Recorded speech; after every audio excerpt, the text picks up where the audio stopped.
It was an ordinary night in Myrtle Beach, but the scene discovered in a small apartment would turn the place into the stage of one of the most brutal crimes ever recorded in the region.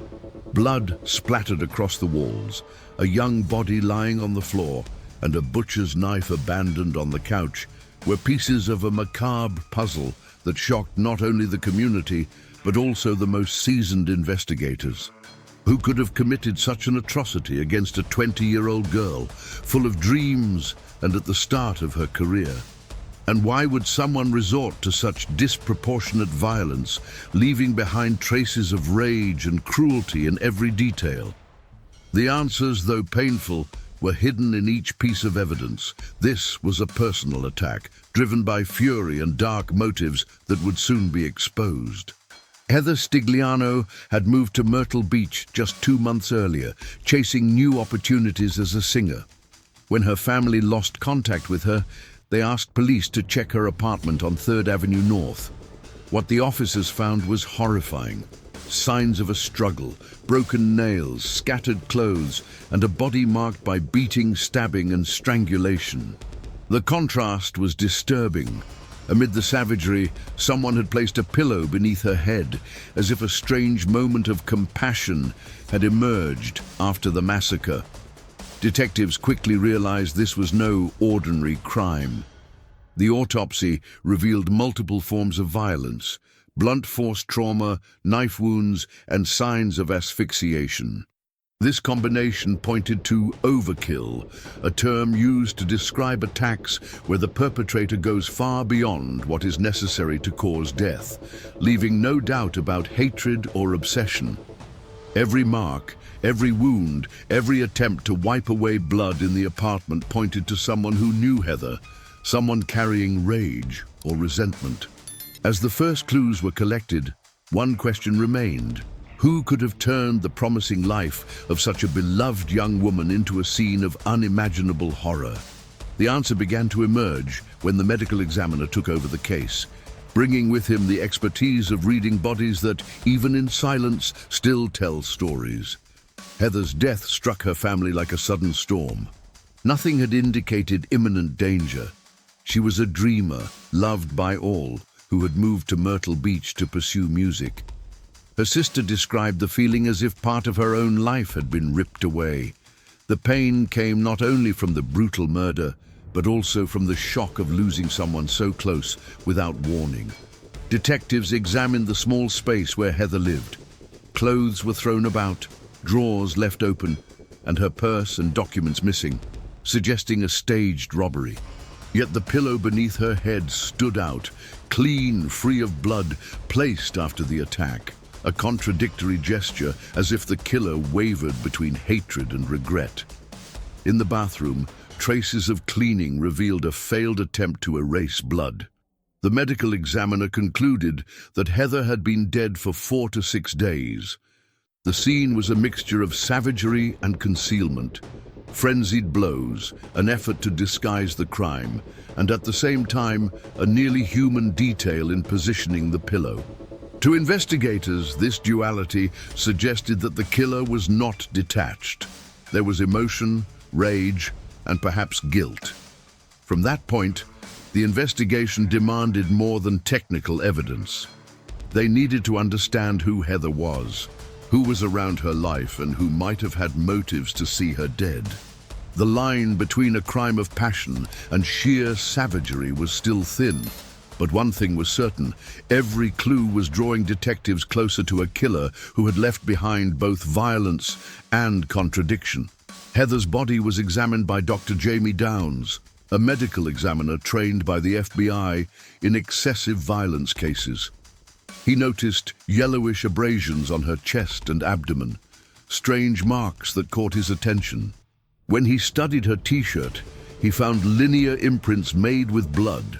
Footprints. This was the first concrete link between the crime scene and the killer. These marks could identify the suspect, since every shoe sole has a unique pattern. As Downs carried out the autopsy, investigators applied a chemical called amido black to the apartment floor, a substance capable of revealing shoe prints even after cleaning attempts. The results confirmed the suspicion. Prints consistent with those found on Heather's shirt. The size matched a men's size 11, suggesting the killer was a larger man. In addition to the footprints, small pieces of black plastic were found on the couch and tangled in Heather's hair. At first glance, they made no sense. Still, every fragment was collected, as it might reveal the origin of the weapon used. On her scalp, parallel injuries suggested repeated blows from a blunt object, deep lacerations and facial fractures. An electrical cord from a lamp was wrapped around her neck, pointing to strangulation. There were also 3 post-mortem stab wounds on her abdomen, cruel, unnecessary acts, further proving overkill. The killer wasn't just out to kill, but to unleash his fury on her. Faced with such brutality, investigators concluded this was no random attack. The perpetrator knew Heather, or at least carried a strong emotional motive. The layers of violence, beating, stabbing, strangulation, suffocation, all painted a picture of deeply personal rage. The mystery that remained was the identity of the man who had turned a small apartment into a theater of uncontrollable fury. During interviews with family members, the first relevant name surfaced: Jack Norton, a U.S. Air Force member. He had been involved with Heather, but she made it clear she didn't want a serious relationship and broke things off. For investigators, breakups often act as triggers for violence when rejection turns into rage. Norton was immediately added to the suspect list. The problem was establishing whether he could have been in Myrtle Beach at the time of the murder. Military records showed he had been deployed to Saudi Arabia. The distance of more than 7,000 miles cast doubt on his involvement. Still, the estimated time of death became crucial. If Heather had died before his deployment, Norton could still be guilty. Dr. Downs re-examined the body to determine a more precise window of death. He analyzed rigor mortis, liver mortis, body temperature, and external signs such as discoloration and early mummification of the fingers. In Myrtle Beach's humid climate, bodies usually bloat, but Heather's was desiccated, the result of her heater being left on during winter.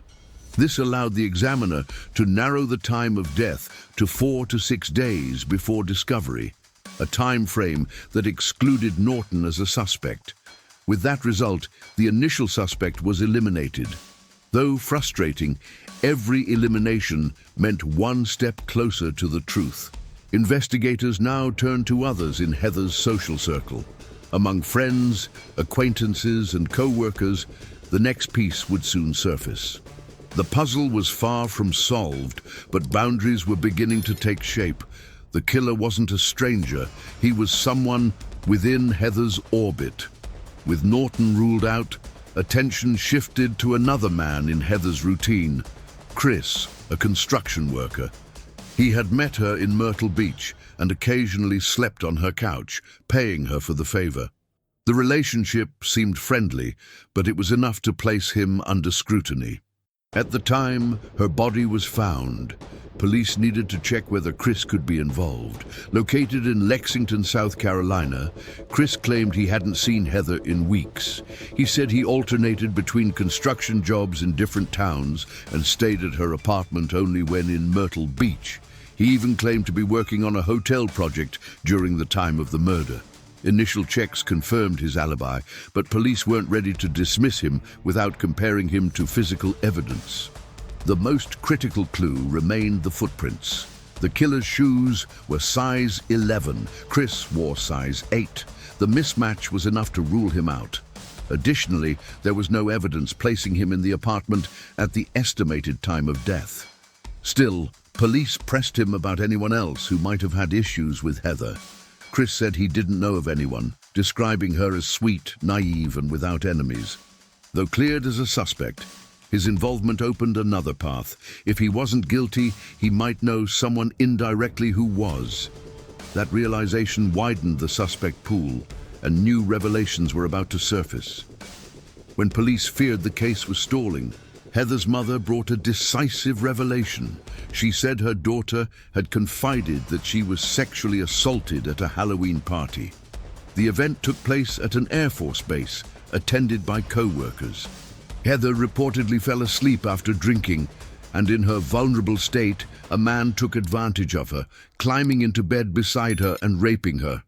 According to her mother, Heather promised she would file a formal complaint, but she never got the chance. The murder silenced her before she could seek justice. This shifted the investigation. The rapist, whose identity was still unclear, became a prime suspect, since exposure could end his military career. This led to the name Robert Dolan, a respected Air Force officer. He admitted Heather attended his party but denied any criminal involvement. Yet the examiner's findings, the victim's body position and certain details, raised suspicions of a sexual component in the murder. Despite pressure, no physical evidence of sexual assault was found. No semen, no injuries consistent with recent rape. Dolan and his wife both passed polygraphs without contradiction. He also bore no scratches or wounds consistent with Heather's defensive struggle. Lacking solid evidence, he too was dropped as a suspect. It was a frustrating turn. Dolan couldn't be charged, but her mother's revelation showed Heather carried dangerous secrets. This case was not just about a violent murder. It involved personal ties, grudges, and hidden stories that might have pushed someone to kill. With suspects eliminated and few leads, the case revived when family friends revealed Heather's car was missing. It was a brown Chevy Monza, registered in Pennsylvania. The absence of the vehicle opened another path. Maybe the killer had fled with it, turning the car into a crucial lead. Police alerted the media and asked for tips. Many calls came in, most irrelevant, until one stood out. An antiques dealer in Pawleys Island reported a suspicious man trying to sell him a camera. The detail that caught his eye was the car parked outside, a brown Chevy Monza. The shop owner remembered the man had cuts on his hands and said he worked for Dargan Construction Company. Angry when the dealer threatened to call police, the man left quickly. But before he left, the dealer jotted down the license plate. A check revealed it was registered to Heather Stigliano. The dealer also helped produce a composite sketch, giving police their first concrete image of the suspect. When detectives showed the sketch at a construction site, everyone recognized him immediately. James Whipple, an employee who had vanished without explanation a week earlier. The puzzle was finally coming together. Now there was a name and a face tied to Heather's car, her circle of acquaintances, and the violence. The investigation was no longer a maze of theories, but a direct hunt. Find Whipple and prove his guilt. As detectives dug deeper, they discovered Whipple worked at the same company as Chris, the man who'd already been investigated. This link tied Whipple closer to Heather. Not only did he know Chris, but he may also have known about his connection to her apartment. That could have given him access to Heather and an opportunity to plan the crime. Whipple's co-workers confirmed he disappeared shortly after the murder. One recalled seeing cuts on his hands, which he claimed came from fighting with a girlfriend, though no one had ever met her. Before disappearing, he was spotted driving a brown car that matched Heather's. He allegedly said he was tired of Myrtle Beach. Meanwhile, Dr. Downs detailed his findings. Heather had at least 20 separate injuries inflicted by multiple forms of assault: blunt trauma, post-mortem stabbing, strangulation with a cord, and suffocation with cloth stuffed down her throat. The brutality embodied overkill in its rawest form, violence far beyond killing, an eruption of rage and addiction. Among the evidence, the black plastic fragments remained key. The parallel forehead wounds suggested repeated blows from something plastic. Identifying it would link Whipple directly to the weapon. The investigation broke open when Heather's car was found in Melbourne, Florida, 2 days after a nationwide alert. Inside, police discovered blood-stained shoes matching the footprints and, unexpectedly, a broken iron. Forensics matched the black plastic shards from the crime scene to pieces of the iron. It was the missing weapon behind the forehead wounds. Dr. Downs tested the iron's base and found it matched Heather's head injuries perfectly. Its heated edge had also left linear burns on her arm. There was no doubt. Whipple had turned an everyday household appliance into a lethal weapon. With overwhelming evidence, police confronted James Bernard Whipple. Surprisingly, he confessed almost immediately. He admitted he was desperate for money to buy crack. Unable to find Chris, he returned to Heather's apartment believing she had cash. After an argument, he launched into a frenzy of violence. Whipple admitted he stole only $40, all Heather had, and said he felt guilty afterward, which is why he placed a pillow under her head. His confession validated the evidence and revealed the trivial motive behind so much cruelty. One life destroyed by addiction, another stolen for a meaningless sum. The case shifted from mystery to tragedy. Heather was killed for nothing more than drugs and the uncontrolled rage of a collapsing man. Following Whipple's confession, the case moved quickly to trial. He was extradited to South Carolina under 4 severe charges: first-degree murder, first-degree sexual assault, armed robbery, and grand larceny. Given the savagery, the prosecution sought the death penalty. The jury was shown the iron, the blood-stained shoes, and the black plastic fragments. The medical examiner's testimony on the 6 separate methods of violence reinforced this was no ordinary homicide, but a massacre driven by hatred and desperation. Whipple resigned, repeated his confession, and even said he wanted the death penalty. After just 2 hours of deliberation, the jury sentenced him to death by electrocution. The verdict was met with both relief and sorrow by Heather's family, knowing nothing could bring her back, but at least justice had been served. However, in 1994, Whipple appealed and won a new trial. His sentence was reduced to life imprisonment without parole.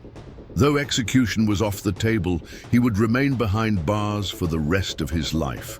For those who followed the case, the damage was already done.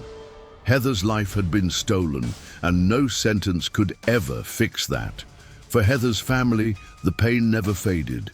Her sister said it felt like losing part of herself. Every birthday, every holiday, every milestone reminded them of what was missing. Heather's future, her music, her dreams, her potential, erased forever. Investigators, too, were scarred. Many said they had never seen such brutality in their entire careers. It wasn't just evidence collection. It was a desperate attempt to give peace to a shattered family. Dr. Downs said the hardest part was realizing Heather died within minutes. While that meant she didn't suffer for hours, her final moments were filled with struggle and terror. Her defensive wounds showed she fought with everything she had. Detectives often recalled the contradictory gesture of the pillow, revealing a killer torn between savagery and guilt. For the community, the case was a grim reminder that danger may lurk closer than anyone imagines. Heather, who came to Myrtle Beach chasing music, became a symbol of how violence can destroy not only one life, but entire webs of love and hope. Though the legal case was closed, scars remained. Heather, who would now be in her early 40s, was denied a full life, marriage, children, music. For her family, every passing year is a reminder of what could have been. For investigators, the case became a benchmark, a haunting example of overkill, multiple weapons, and raw brutality. Many said it remained the most savage crime they had ever worked on. Heather's murder revealed more than just the face of a crack-addicted killer. It showed how addiction, rage, and desperation can collide into acts of unthinkable horror. Whipple confessed he killed her for just $40, proof of how deeply addiction can destroy lives. The pillow under her head remains a chilling echo of remorse, far too late to matter. Today, her case is remembered as a warning of violence's unpredictability and the need to fight for justice even when nothing can bring back a lost life. For her family, the comfort is knowing Heather was loved and is still remembered. For investigators, it is the certainty they did all they could to uncover the truth. Heather's legacy is not only pain, but memory.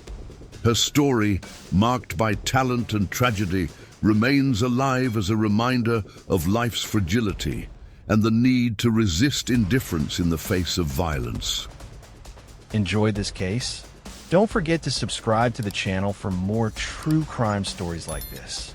Drop a comment and let us know where you're watching from. We love seeing how far our stories travel. Hit the like button to support our work and share this video with fellow true crime fans.